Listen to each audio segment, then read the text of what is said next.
مولانا فضل الرحمان صاحب آپ کو یاد ہوگا ناظرین پی ڈی ایم جب حکومت بنی تھی پی ڈی ایم کی صدارت ان کے پاس موجود تھی اور ایک سے زیادہ ان کے بیانات تقاریر ہم نے سنی. انہوں نے کہا کہ ہم نے سنگل ہینڈڈلی پھر انہوں نے کہا ہم نے سے وہ ہم پہ بھی چلے گئے ہم نے جو ہے پاکستان تحریک انصاف کی حکومت کو اپنے زور بازو سے گھر بھجوایا ہے.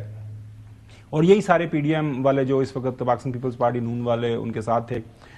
وہ معاملہ سفر جو ہے طے ہوا. اس کے بعد الیکشنز ہو گئے. الیکشن ہونے کے بعد آپ کو پتا ہے 26 آئینی ترمیم کے حوالے سے مولانا صاحب کے مختلف بیانات آتے رہے. میں اور حسن ایک پیج پہ تھے کہ مولانا صاحب eventually will go with the government. یہ پرانے دوست ہیں. زرداری صاحب سے ملاقات ہو گئی, بلاول بھٹو زرداری صاحب سے, شہباز شریف صاحب سے. تو اب خبریں جس طرح آ رہی ہیں کہ وہ ایک بار پھر ایک گرینڈ اپوزیشن الائنس کو لیڈ کرنے کا ارادہ رکھتے ہیں اور جو موجودہ حکومت ہے اس کو ٹف ٹائم دینے جا رہے ہیں. بڑا چھوٹا سا سوال ہے چوئی صاحب, مولانا فضل الرحمان صاحب جس انداز سے ان کی پالیٹکس, چھوڑیں پیچھے ہم جنم شرف کے زمانے میں نہیں جاتے, پچھلے 2-4 سال کا ذکر کر لیتے ہیں. آپ کو لگتا ہے کہ جو ارادے, منزلیں, مقاصد, آبجیکٹیوز پاکستان تحریک انصاف حاصل کرنا چاہتی ہے, مولانا صاحب کلی طور پر ان کا ساتھ دیں گے؟ چوئی صاحب دیکھیں, پہلی بات تو یہ ہے کہ جو مولانا فضل الرحمان ہیں اور ان کے والد مرحوم مفتی محمود, تو ان کے ساتھ بھی میری نیاز مندی تھی, اللہ ان کی مغفرت کرے. تو فضل الرحمان سے نہ میری کوئی, میں ان کے لیے بلیف ہولڈ کرتا ہوں, نہ میں ان کے حق میں ہوں, نہ میں خلاف ہوں. تو ان کی اپنی سیاست ہے اور وہ جو کر رہے ہیں ان کو پتہ ہے. لیکن آپ کو یہ بات ذہن میں رکھیں کہ اگر وہ پی ٹی آئی کے ساتھ کھڑے ہو جائیں یا پی ٹی آئی ان کے ساتھ کھڑی ہو جائے تو ان کے پاس تو پہلے ہی حمایت کوئی نہیں. یہ تو اپنی مطلب گھروں کو واپس جانا مشکل ہو جائے گا. تو لہذا اتنی ان کو چیلنج نہ دے. میرا اور خاور صاحب as a Pakistani, as a patriot which you are also, اور ہم پاکستان اور اس کی فوج اور پاکستان کے اداروں کے ساتھ کھڑے ہیں. اینڈ یو نو اٹ, کوئی ایسی اس میں دو راہ ہے ہی نہیں. جتنی بھی لوگوں نے کوششیں کی ہیں ہمیں ادھر ادھر دھکیلنے کی, ان کو فائدہ نہیں ہوا. لوگوں نے کہا کہ بھئی یہ ہم نہیں مانتے, باقی جو کرنا کرو. تو جو مولانا نے اپنے ایشوز کھڑے کیے ہیں ملک کے اور اس کی سلامتی اور کے پی کے حوالے سے, بلوچستان کے حوالے سے, اپنے علاقے سے, تو ان کو ہمیں اور ان کو بیٹھ کے ان سے پوچھنا چاہیے کہ اگر اتنی گمبھیرتا ہے, اتنے مسائل ہیں, تو آپ اور وزیر اعظم اور لیڈر آف دی اپوزیشن بیٹھ کے ان کا کوئی سیاسی حل نکالیں. لوگوں کو یعنی ملک کے مخالف کیمپ میں دھکیلنا کون سی گئی عقل مندی کی صورتحال ہے. میں بہت ڈسٹربڈ ہوں, اس لیے میں نے بار بار کہا کہ مولانا نے جو کل قومی اسمبلی میں تقریر کی ہے, میں اس کو سن کے پچھتا رہا ہوں کہ میری نیند جو ہے حرام ہو گئی ہے, کیونکہ ایک لمبا عرصہ ہو گیا پاکستان میں ڈیولپمنٹس کو دیکھتے.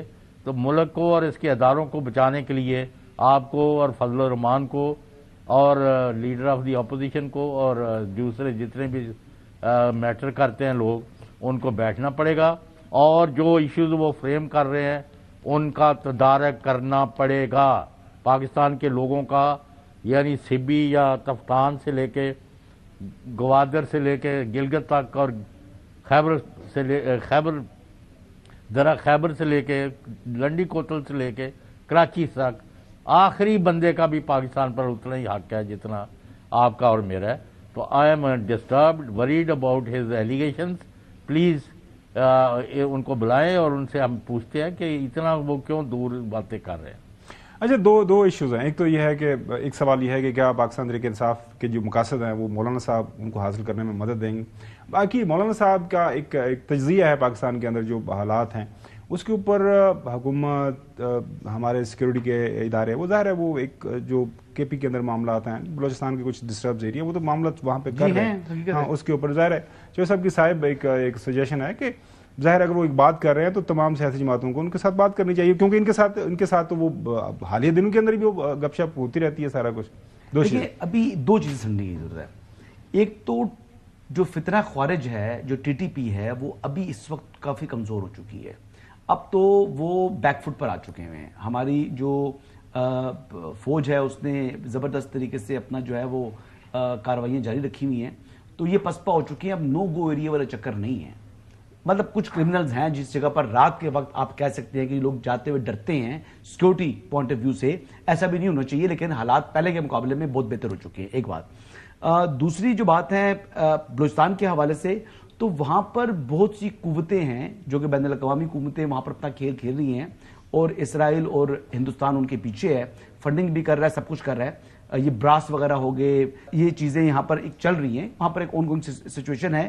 اب وہاں پر زیادہ توجہ مرکوز کرنے کی ضرورت ہے، لیکن انشاءاللہ تعالی بہتر ہوں گے، وہاں پر بھی حالات بہتر ہو جائیں گے. اب جہاں تک بات آ گئی سیاسی معاملہ، تو مولانا فضل الرحمان جو ہیں وہ ان کے ایک اپنا وہ ایجنڈا جو ہے وہ بتائیں گے کہ یہ میرا جو ہے وہ سیاسی ایجنڈا ہے، یہ میرا سفر ہے، اس پہ اگر آپ میرے ساتھ آنا چاہتے ہو تو آ جاؤ، میری کشتی میں سوار ہونا ہے تو ہو جاؤ، ورنہ وہ راستہ جا رہا ہے. کیونکہ مولانا کو کوئی محتاجی نہیں ہے پاکستان تحریک انصاف کی، تحریک انصاف کو محتاجی ہے مولانا کی. اس کی بڑی وجہ یہ ہے کہ مجھے یاد ہے کہ جس طریقے سے مولانا سے متعلق جیسے الفاظ ادا کرتے تھے پی ٹی آئی کے لیڈران اور ایون کارکنان، آج دیکھیں گرگٹ کس طرح رنگ بدلتا ہے. آج کہتے ہیں، میں نے ان لوگوں سے خود سنا ہے جو مولانا سے متعلق جو ہے غلط باتیں کرتے ہیں، آج کہتے ہیں وہ عالم دین ہے. الحمدللہ ہمیں تو اس دن بھی پتا تھا کہ مولانا عالم دین ہے، مجھے آج بھی پتا ہے کہ مولانا عالم دین ہے، لیکن ان کو نہیں پتا تھا عالم دین ہے. تو باتیں جس طرح یہ کرتے رہے، آج انہوں نے اللہ تعالیٰ نے ان کو بتایا، ان کے منہ سے وہ الفاظ سننے کو مل رہے ہیں. مولانا صاحب نے یقین کریں بڑی خوشی ہوتی ہے. پچھلے دنوں خود بھی ایک بیان دیا تھا کہ ہمارے کچھ تحفظات تھے، تو ہم بڑی قربتیں بڑھ رہی